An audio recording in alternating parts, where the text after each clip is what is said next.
Hello everyone, welcome to another episode of Very Cold Lasagna, the podcast that houses a safe and open listening platform for casual, cold, and even the dumbest take on the world of WWE, AEW, the NFL, and the wide world of pro wrestling and sports in general.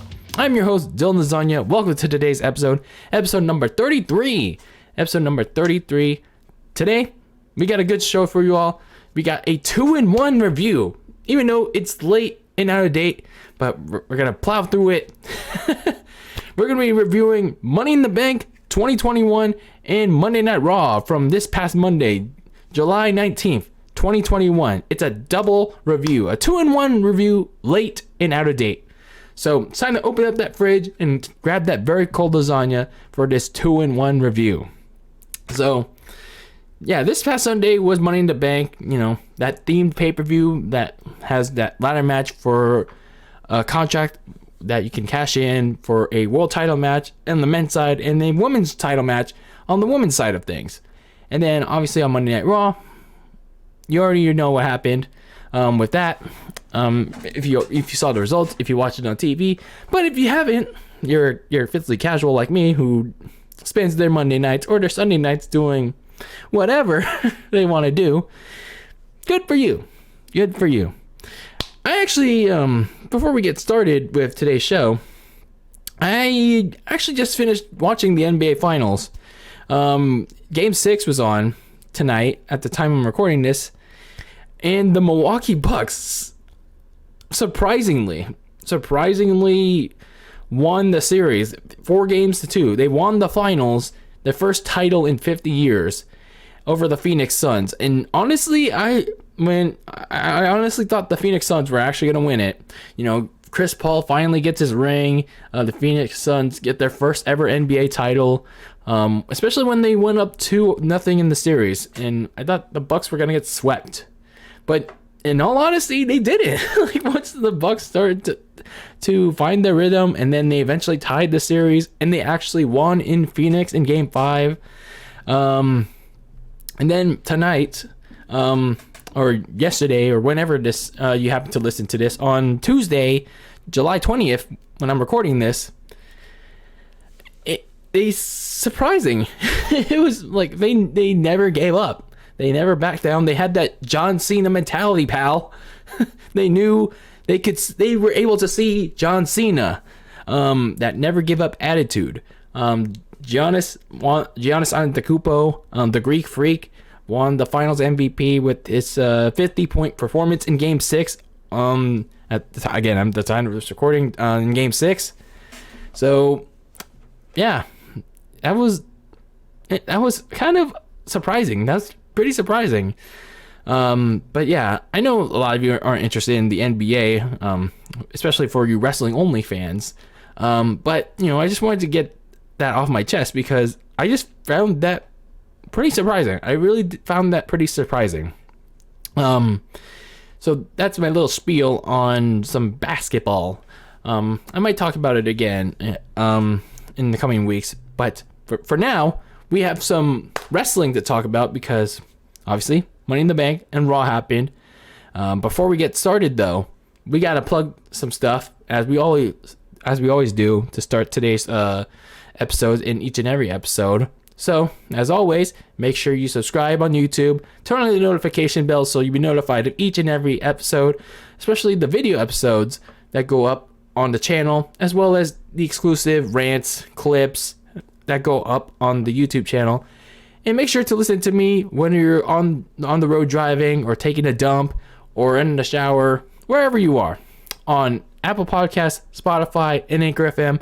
And follow me on social media, on Twitter and Instagram at Very Cold Lasagna. So let's get into the first half of this 2-in-1 late out of date review.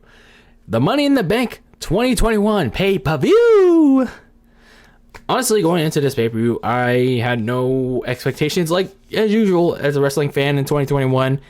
I didn't know what to expect. Like, I didn't pay attention to absolutely like anything leading up to this pay-per-view other than Edge versus Roman Reigns.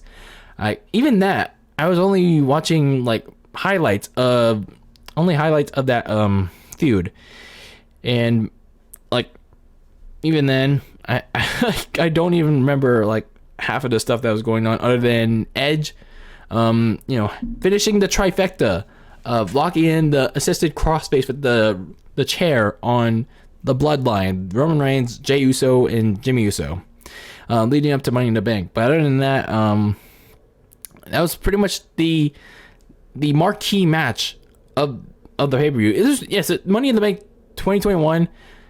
Honestly, pretty much like Money in the Bank 2011 was a one-match show. I'll say that right now. It was a one-match show, but that was my initial impression of it. But I gotta be honest with you, this Money in the Bank pay-per-view that happened this past Sunday, it was not bad. I mean, sure, it had its boring moments, it had its boring matches, and a lot of it was hard to get invested in. But in all honesty, I know some people saying it sucked. It was one of the worst pay-per-views ever. And some people are also saying it's one of the best Money in the Bank pay-per-views ever. It was one of the best things that they ever seen from like a Money in the Bank pay-per-view. For me, it was okay. I mean, it's just down the middle. Like, all right, I'm pretty neutral towards this event. Like, there were a couple of things that I liked and some things that I didn't like. So with that being said, let's talk about Money in the Bank. So we have the kickoff match between the SmackDown Tag Team Champions, Rey and Dominic Mysterio, going up against the Usos. So they've been beefing with each other for the last 2 weeks, especially since the Mysterios returned, got their revenge on the Bloodline, when they assisted Edge in that show closing segment. And then the next week, they lost that 6-man tag to open the first SmackDown with fans. So then they had this match for the tag team titles at Money in the Bank on the kickoff show, which, by the way, I didn't understand why they had this on the kickoff show when this was actually a pretty solid match. This was really fun to watch. It was a good way to, get the people hyped up. And honestly, it was better than the Raw tag team title match that we got on the main card. But that was because this match actually had some heat behind it. It was actually a story behind this match. Like, the Mysterios want their revenge. They want to humiliate the Usos for, having their tribal chief, their sugar daddy, Roman Reigns, take them out. So, Jimmy Uso sacrifices himself towards the end of the match, like taking a 619 for Jey. And then eventually the Usos would win the tag team titles with a fruit roll up by Jimmy, but he gets some help by his brother Jey. He pushes Jimmy so he can get the full 3 count without the referee looking. So the Usos are the tag team champions. I honestly think still that they should have waited to have the Usos be the champions at SummerSlam, crown them there, because honestly, they could have that bigger moment. Now, sure, I know people are saying, "Oh, why should they be the tag team champions when Jimmy Uso is an alcoholic, and why is he not being punished for it?" I mean, I get that at this point, I don't think WWE is going to punish him, even though, yeah, Jimmy Uso is pretty stupid. But looking at from a story perspective, like they should have had the Mysterios retain, do the same fruit roll up kind of finish, or maybe do some kind of fluky finish, and then have a setup towards SummerSlam where, maybe some kind of stipulation of sorts, or another regular match, but this time the Usos actually win it. So they have a much bigger moment in front of the crowd of a bigger crowd in Vegas. So the Usos win it there, and then Roman Reigns retains. The Bloodline stands tall with all the gold in front of a large Vegas crowd. I don't know. That's what I would have done. But I mean, sure, the Usos are tag team champions, but I think it's kind of soon. For it. So then we get the women's Money in the Bank ladder match, and yeah, this was not good. This was not good at all. There was a lot of botches, and it felt like very clunky. Like, a lot of the women were trying to go for these big spots, but they were either botching it, like, or they were playing scared. Like, for example, there was one portion where Nikki Cross, Nikki, almost a superhero, was literally trying to jump off the ladder doing that crossbody, but it looked like she was about to slip. She was like trying to fall. She was about to fall face first, and I was like literally worried for her. Like, the ladder was shaking, and Nikki Cross jumped, and then it looked like she almost botched the jump onto everybody. I'm like, God damn. Like, I don't know if they should be competing in these kind of matches, because if they're gonna botch this much, if they're gonna like mess up these spots, they shouldn't be in them. They shouldn't be in them. I'm sorry to say it. Like, I mean, I'm all for these women being in like ladder matches, Hell in a Cell matches, and all that. But if you're not gonna like do it cleanly, then don't have them. Don't have them.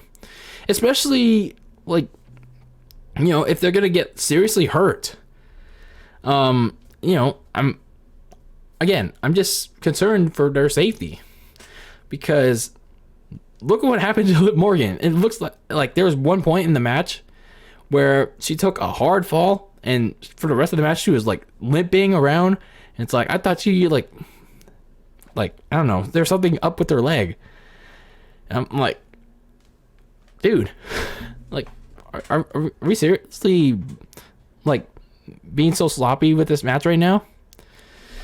So Nikki Cross wins this match in the most meme-ish way possible. So everyone climbs up the ladder, everyone but Alexa Bliss, because everyone ganged up on her towards the end, like by burying her under all the ladders, as if she's the Big Show. So Alexa Bliss never used her magical powers to get out of the ladder rubbish. So the ending saw all the women, which consisted of Natalya, Zelina Vega, Liv Morgan, Tamina. See, I don't even care about the participants, because it's meh. So anyway, all the participants are fighting each other. Oh, Asuka, Naomi. Oh yeah, those are the 6. Sorry about that. And then they're all fighting each other on top of the ladders, and then Nikki Cross just climbs up there casually, like that Luigi does. The Luigi wins by doing absolutely nothing meme, and just casually grabs the briefcase and wins it. And everyone's just like, what the fuck just happened? Like, what are we doing here? Like, this is one of the stupidest endings to a Money in the Bank ladder match. I'm like, especially with the fact that you've been pushing Alexa, you've been pushing Liv Morgan, especially Liv Morgan on the SmackDown side of things. You've been giving her win after win. You've been giving reason to feel sympathy for her. Everyone in the Houston crowd was cheering for her. They gave her a nice reaction, and then you let Nikki Cross do absolutely nothing and win it. Yeah, that's a good way to open the show. The first pay-per-view back with fans permanently. But goddamn, this women's Money in the Bank ladder match was messy. It was sloppy. Everyone legit was trying to kill each other, and the ending was really stupid. It was just so dumb. So next, we had the Raw Tag Team Champions AJ Styles and Omos defending their titles against the Viking Raiders. I personally didn't care too much about this match. I mean, it was alright for what it was, but it's just very hard to care when Omos and the Viking Raiders are not that interesting.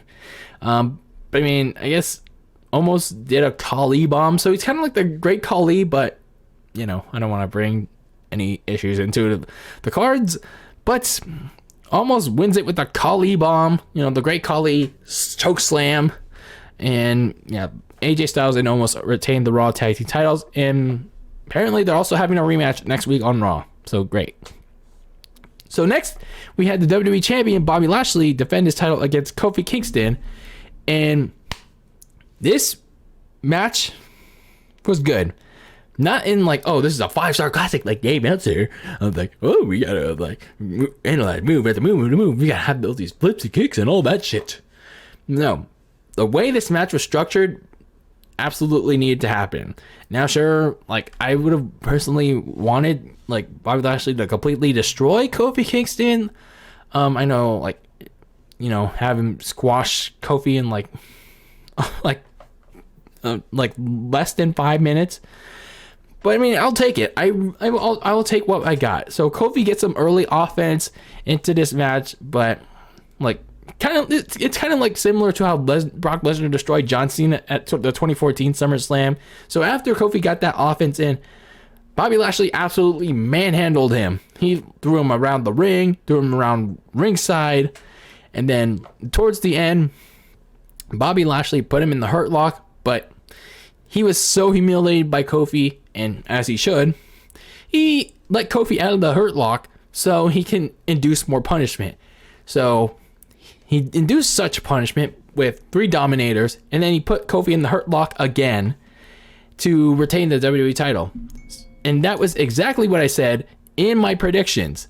He needed to be the ever-living shit about Kofi Kingston. He needed to destroy him, and he did exactly that. Heading into this big SummerSlam match, either against Goldberg or Brock Lesnar.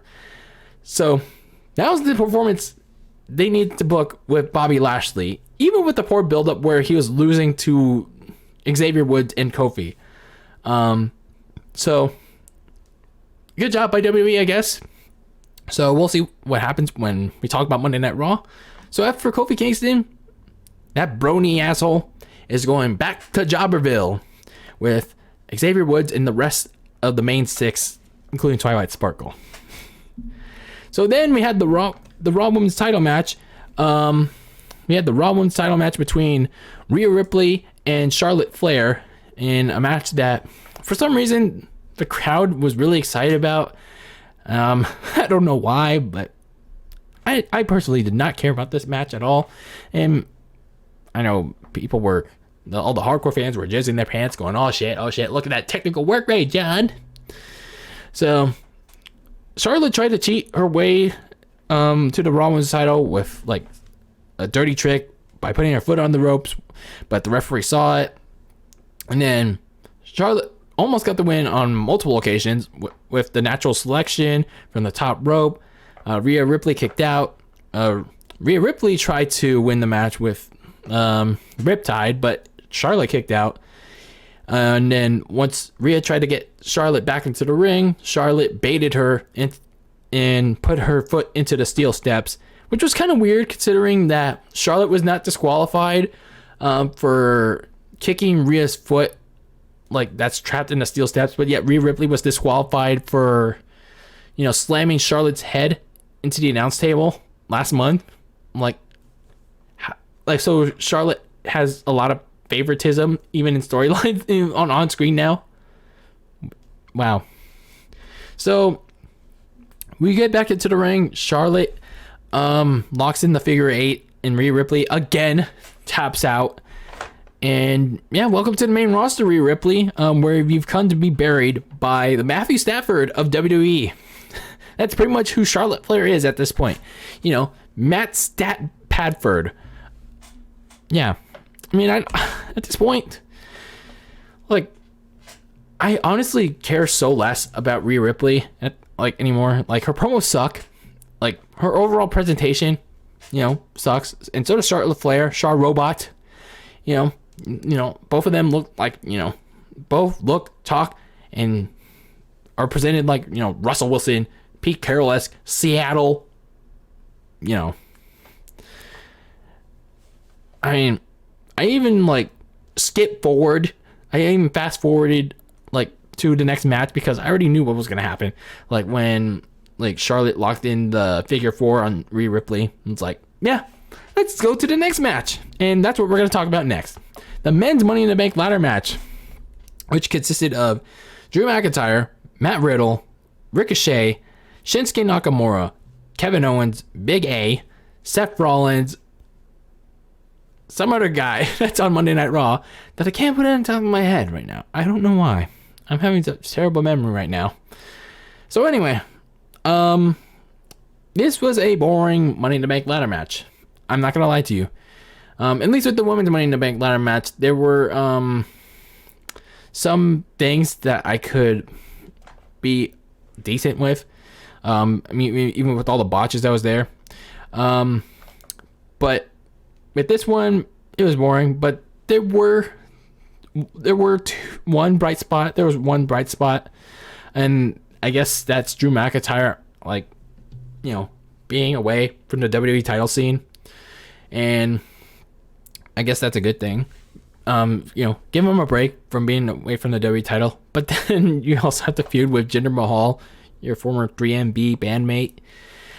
So Drew McIntyre was close to winning the WWE title, but Jinder Mahal and his new buddies attacked him and took him away.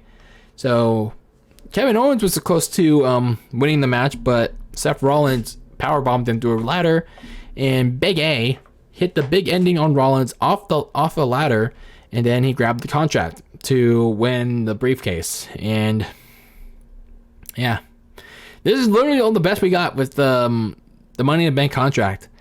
Big A, you know, the dancing, you know, the hip swiveling. Pretty much that's all he's been doing since he left the New Day. Like, what? It's been almost a year since they broke up. They split up Big E from Xavier and Kofi, and for the last couple of months, they did nothing with Big E's like big push. Now all of a sudden, you're strapping the rocket with Big E by giving him the Money in the Bank contract. Why? I don't know, but I do know it doesn't make any sense. Like, if you presented him as like a more serious Big E, you know, with like back in 2013, 2012, I would have been okay with it. I would have been okay with Big E winning the Money in the Bank contract. But no, not this Big E. Not the one that's like dancing, you know, putting his feet in water with Pat McAfee, you know, still throwing pancakes and sandwiches at people. Like, this doesn't make any sense. Like, Big E as a world champion right now, it's not gonna sell. It's not gonna draw in viewers. It's not gonna, especially not the casual viewers. It's not gonna draw in like interest from the real wrestling fans. It's not gonna do anything. It's not gonna do anything to boost sales. Now, sure, New Day, like, as a trio, it will even boost something, but Big E alone, this Big E, it ain't gonna cut it. And what makes this even worse is that Bobby Lashley and Roman Reigns are no condition, like, credibility-wise, where they're at as champions, to lose their titles. And I just feel like WWE, like, even where they stand with Roman Reigns and Bobby Lashley, like, they don't give a shit. They're willing to write the script. Like, their crack-ass, high-ass writers are willing to have Big E cash in on two red-hot champions, no matter what the stakes are. So, yeah, I'm not in favor of Big E winning the WWE Money in the Bank contract. So, Big E's your men's Money in the Bank contract winner. Nikki Cross is your women's Money in the Bank contract winner. I'm not happy with either one of them, to be honest with you. I'm not happy with either one of them. But then again, did we have any other good options? I mean, Liv Morgan could have been a good one for the women's. The men, honestly, I honestly don't know.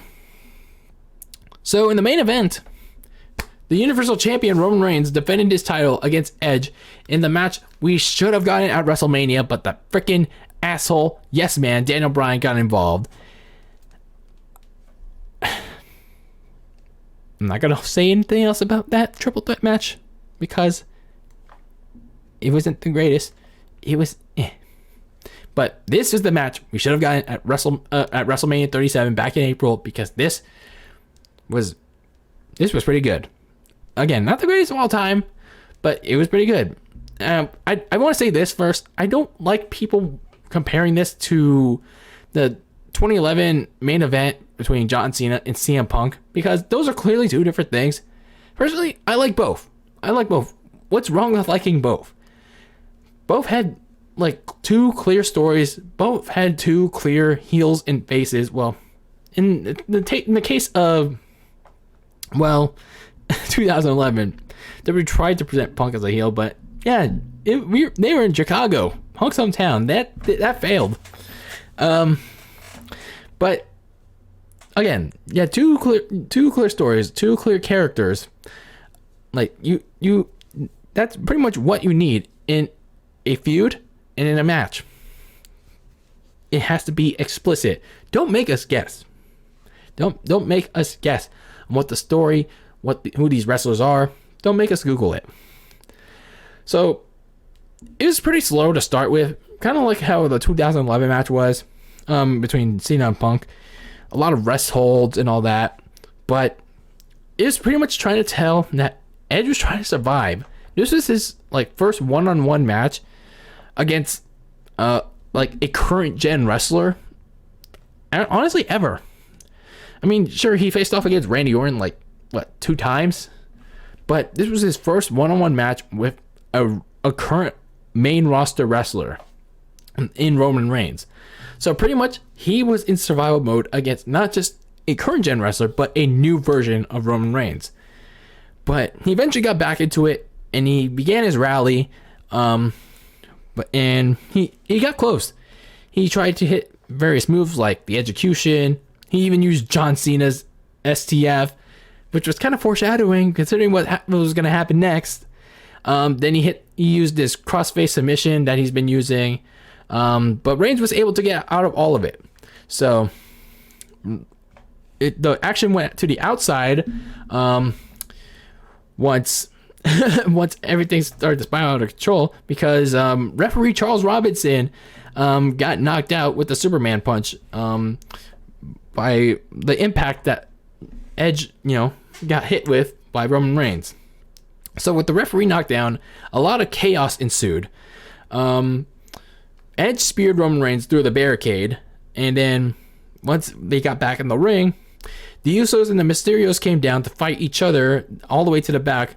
But once they went back to the back, Seth Rollins came out of the crowd and knocked out Edge with the super kick to the back of the head.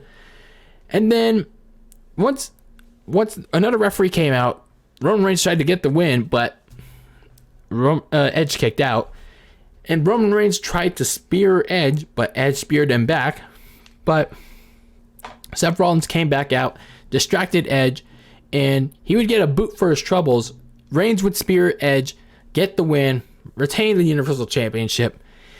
And yeah, that was a pretty good match. Yeah, it had a slow start to it. I know, a lot of technical wrestling to begin with, but it picked up. And not only did it pick up, it set up some feuds for SummerSlam. It told various stories heading into SummerSlam. We knew that the Usos and Mysterios were going to continue heading to SummerSlam. It officially started the groundwork for Edge versus Rollins, and we knew what was going to happen next. At least, the hardcore fans knew. But I personally didn't know this. Since I'm so out of touch with wrestling now, I didn't know this was. Totally forgot this was gonna happen. So, post match, Rollins and Edge fought each other to the back, and then Roman Reigns was handed a microphone by his special counsel Paul Heyman, and he wants the whole crowd, the whole world, to acknowledge him. And then, enter in the chat, John fucking Cena. Cena is back. Let's go. I thought it was not going to happen for whatever reason, but it's legit happening. I was stunned. I stayed off of Twitter. I stayed off of social media all throughout Money in the Bank. And then I watched the replay. I watched the on demand, and my God, it's real. John Cena's back. Let's go. And I'm honestly excited. I'm excited. Like the pop he got, like the commentary, for once, Michael Cole didn't sound like fucking Joe Buck. He was excited. Pat McAfee even sold it so well. It carried into Michael Cole. The crowd everyone was wild. And when John Cena did his signature taunt to Roman Reigns, you knew this was special. You knew this was going to be a special match. And my God, this is going to be so good. This version of Roman Reigns, the tribal chief, the head of the table, versus John Cena, the Hollywood superstar. Man, this is going to... I'm excited. I'm excited for this match at SummerSlam. It's going to be really good. Now, again, as with Edge vs. Reigns, really good match. Clear story, well paced, set up the build for SummerSlam right away. During a match, like various builds, again, with the Usos versus Mysterios, Rollins and Edge, and post-match, Cena and Reigns. That's a way to end the show right there. So overall, I thought Money in the Bank was pretty okay for what it was. Not the greatest thing ever. The main event, the SmackDown Tag Team title match, the WWE title match were the big highlights for me. Like everything, I thought that Universal title match was actually the match of the night.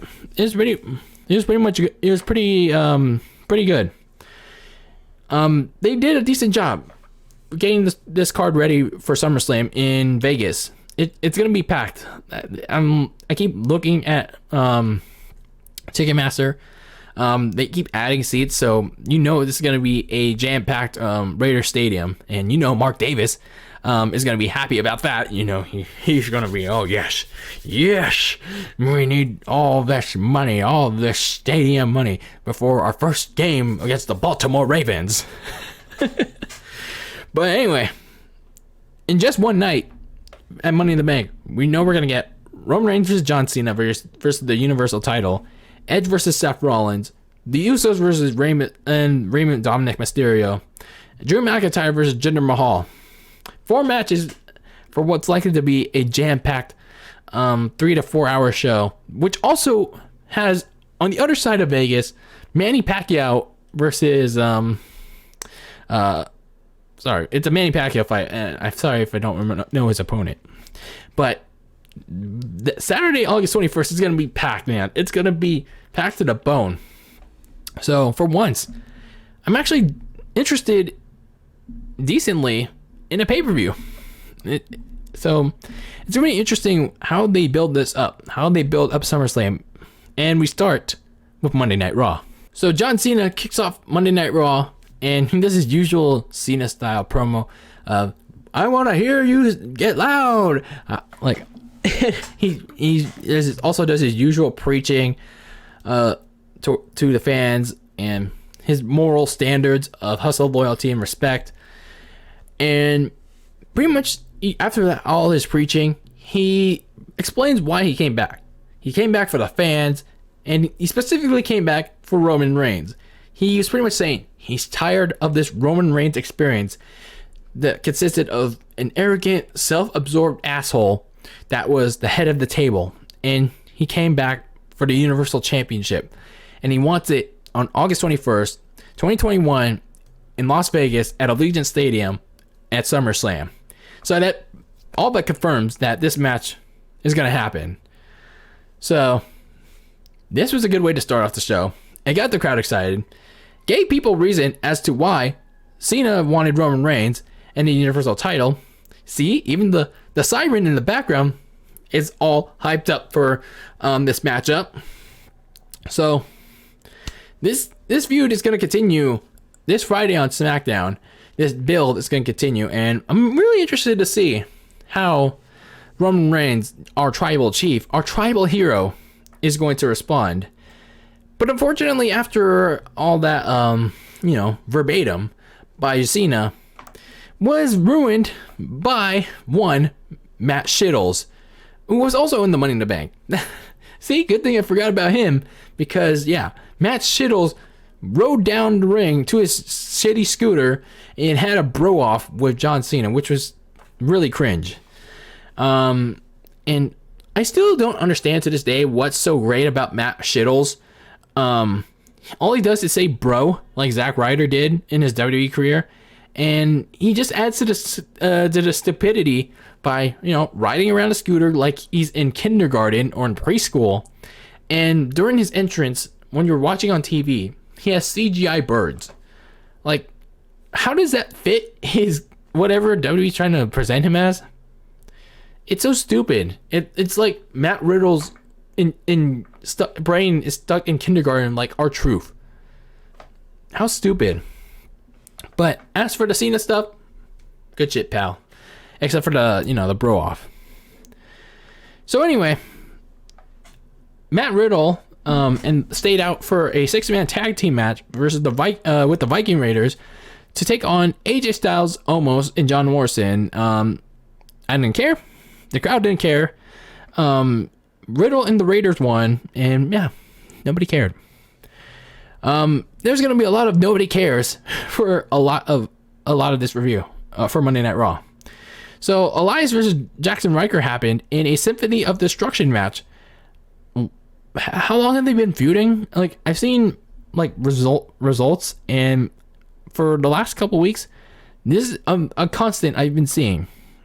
Why are they still feuding? I don't know. I don't care. Jackson Riker won. Next match. Then we get the first official piss break match, because guess who's on our TV screens, kids? It's the women's tag team champions, Natalya and Tamina, again, and Nia Jax and Shayna Baszler taking on each other. Yeah, the match we've seen thousands of times in the Thunderdome, because of the biggest fact I have to keep saying for the last 2 years. The women's tag team championships are garbage. Like, why do we have to keep women's tag team wrestling, so uninteresting? There's not enough women on the WWE roster to make this work at all. Especially when you have freaking Russell Wilson, Pete Carroll-esque Seattle, I'm going to say it, Seahawks on the TV. Those NFC West basement dwellers, like, that look like freaking, like, creepy asses. Like, with the women's tag team titles, put those women's tag team titles in the garbage and leave it defunct along with the rest of the garbage ass titles in the trash forever and ever. Amen. Please. And I'm not even going to read the results of it because I don't care. Moving on, because it had all 4 Seattle Seahawks from the NFC West. Moving on. So the United States champion Sheamus took on Humberto Carrillo, and Sheamus won with the bro kick. Nobody cares, but I mean, Humberto doesn't get a U.S. title match, so that sucks. But at least there was something interesting that is going to happen with the U.S. title, because Damian Priest, who hasn't been on TV since May for whatever reason, is lined up to be the next challenger to Sheamus for the U.S. title. So I mean, Sheamus is getting an interesting challenger now of sorts. Also, I don't know when this happened during the show, but Drew McIntyre got some payback on Jinder Mahal and his new buddies by attacking Mahal when he was trying to sing happy birthday to himself or to whoever it was. And he attacked Jinder Mahal's buddy while he was watching with a steel chair. So, yeah. They're officially feuding now. So, Bobby Lashley's Open Challenge happened next, and Keith Lee answered the call. He finally made his return for the first time in forever, and this was a pretty good match. Not gonna lie, it was actually decent. Keith Lee put up a fight, but this was a match pretty much to showcase Lashley's dominance, and I don't think this hurts Keith Lee all that much. I know, like, all the hardcore fans are saying, "Oh, Keith Lee, why did he come back to face Bobby Lashley? Oh, he's ruined again." Like, guys, calm down. Calm down, will you? It's just a TV show. Relax. So, yeah, I will say, like, if Keith Lee was to come back, have him face, like, a jobber or something. But, hell, he put up a fight. He put up a fight against the WWE champion. And yeah, you don't always get to win against the WWE champion. So there's that. So Keith Lee is back. I mean, sure, he didn't win, but like, don't expect him to lose like he's a jobber or something every week. So, like, again, I just wish that Keith Lee was put in a different position if he was going to be treated like this. But nonetheless, nice to see him back. But for now, the big reveal. Done. Done. Done. Done. Done. Done. Dun, dun, Goldberg is back, and the Sparks are going crazy. They're pissed. Yeah, the Smarks are pissed that Goldberg is officially back. They were so scared, they were pissing their pants, and they did that Finn Balor double stomp in anger. That Finn Balor's finisher. They were stomping on the ground, having a tantrum because Goldberg is back on our TV screens. So Goldberg came back, and like he did with Drew McIntyre in January, he declared Bobby Lashley and his WWE Championship next. So, I mean, at this point, like, I don't really care if Goldberg is back. I mean, as long as he doesn't win, like, he doesn't actually win a world title, he pays his dues. He puts people over like he did with Drew McIntyre, Braun Strowman, and hopefully Bobby Lashley. I mean, it's fine. I don't care, and I kind of understand if like his impact on the business, but it is what it is. Now, I would have preferred Bobby Lashley versus Brock Lesnar still, because that's the dream match that I personally want to see. But I don't know. It is just fine. It just sucks that we're not getting Lashley versus Lesnar. I just don't know what happened there. Why the negotiations fell through with Lesnar. But it is what it is. It is what it is. So, in the second to last segment of the night, Jeff Hardy took on the NXT champion, Karrion Kross, who is making his main roster debut. Let's start with the good stuff first. I absolutely love WWE for delivering on Jeff Hardy's promise on bringing back his No More Words theme song, because I heard that this was coming back once the live crowds were going to return, and I didn't even know Jeff Hardy was going to be on the show tonight. I don't think anyone did, but once I saw a clip of No More Words playing Jeff Hardy's entrance on Raw, I was like, thank you.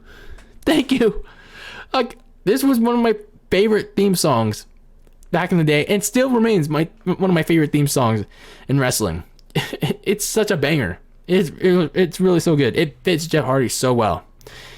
So that's a good thing. Now for the bad stuff. The problem is, it's just that, like, I don't think these two should have been in a segment together.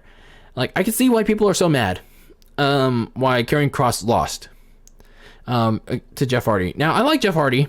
Like, I think this is part of a renewed push for him. But the problem is, like, WWE, put Karrion Kross in a corner. They made him lose to, a guy that hasn't been doing anything on TV. So, Karrion Kross should have been facing, a jobber, and they were building him up. They were putting vignettes on the day of the show, and they should, Jeff Hardy could have came out to No More Words and faced someone else. But I don't know why they did it this way, especially considering this was Karrion Kross's first match on the main roster.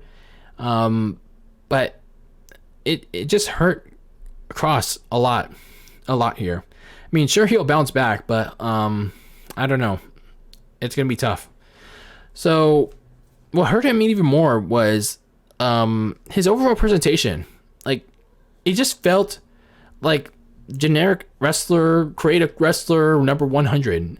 Like, the entrance didn't feel the same. There's no smoke, grandiose special effects. I mean, obviously you can't get away with that in front of live fans, but at least try to recreate some of that special aura that was in NXT. And no Scarlett Bordeaux. Why does but creative, continually insist on making Karrion Kross solo and keeping Scarlett away from her. It doesn't make any sense. Like, surely you can have Karrion and Scarlett still together, but if Scarlett wants to also compete, like, they can surely do so. Yeah, I don't know. I just find it hard to believe that Karrion Kross could succeed without Scarlett. Like, I know some people are saying that he did wonders in Impact. He did fine Impact in TNA solo, but I don't know. I haven't seen anything in relation to TNA in like forever. I haven't seen his work in TNA, so I can't really comment on it. So in the main event, we had the Raw Women's Champion Charlotte take on Rhea Ripley in a rematch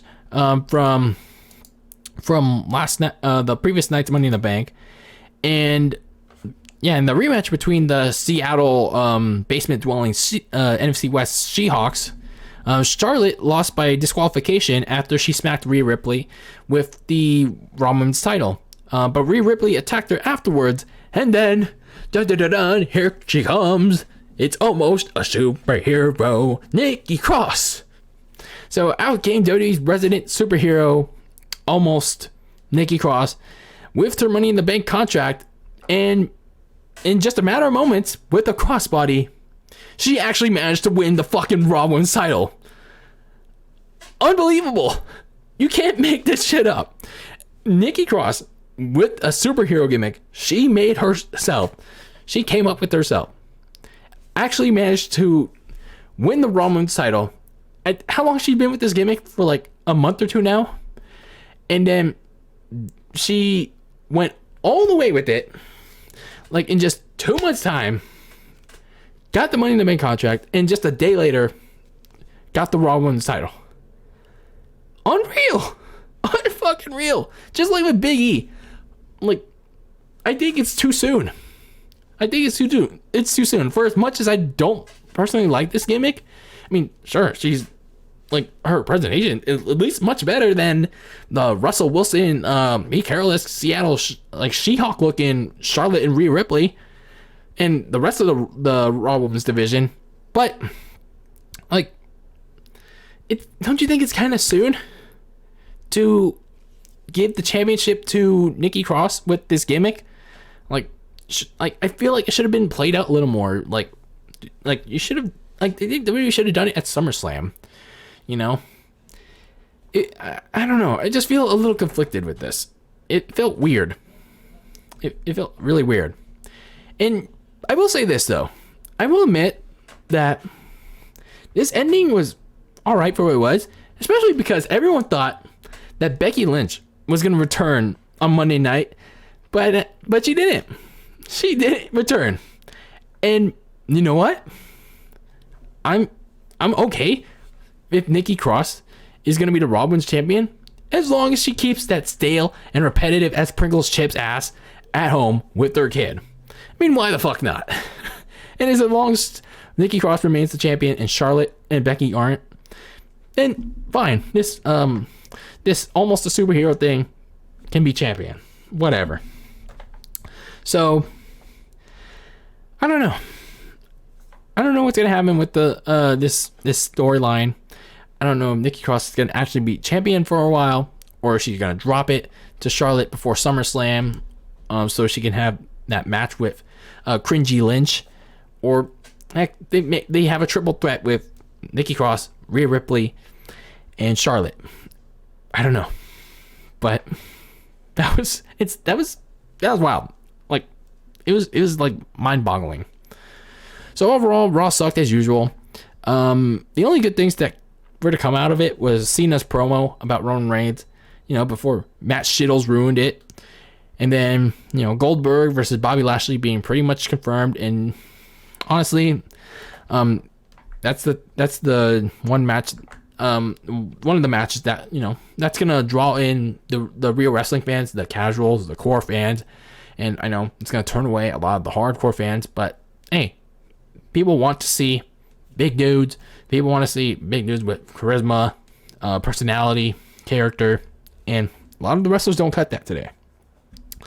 And the good thing that happened, I guess, was the ending to the show with Nikki Cross winning the Raw Women's title. Only because I hate Charlotte and Becky Lynch that much. So that was your Money in the Bank 2021 and Monday Night Raw, July 19th, 2021, 2-in-1 late out of date review. What do you guys think about these two shows that happened this past week? Let me know, whether it's in the comments on YouTube, whether it's on Instagram, Twitter. Leave me your feedback on this show. But anyway, that's going to do it for this episode of Very Cold Lasagna. I'm your host, DylanLasagna. Make sure to subscribe on YouTube, turn on the notification bell. Make sure to listen to the show on Apple Podcasts, Spotify, and Anchor FM. And follow me on Twitter and Instagram at Very Cold Lasagna. And as always, keep that lasagna very cold in the fridge with your takes on the world of pro wrestling and sports in general. And next time on the show, we're going to be talking about Money in the Bank again, but this time we're going back in time, back in the old icebox for a 2011 retro review of Money in the Bank, because I skipped that last week. I have to revisit it again. So stay tuned for that. But until next time, peace out.